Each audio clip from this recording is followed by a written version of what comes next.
The seal transformer feeds two seal bars.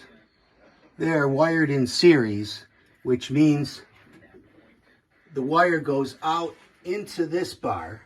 The power then travels through the seal bar, through this wire, to the other seal bar, and back to the transformer.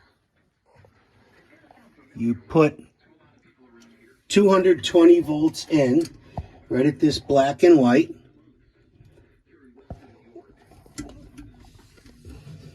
And when you turn the machine on,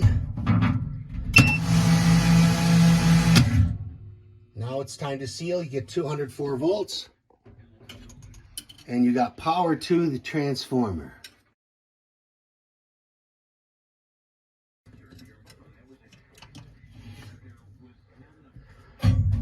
Now we go to the output side. Vacuum, seal, 16 volts. And that tests your seal bars, or at least your seal transformer.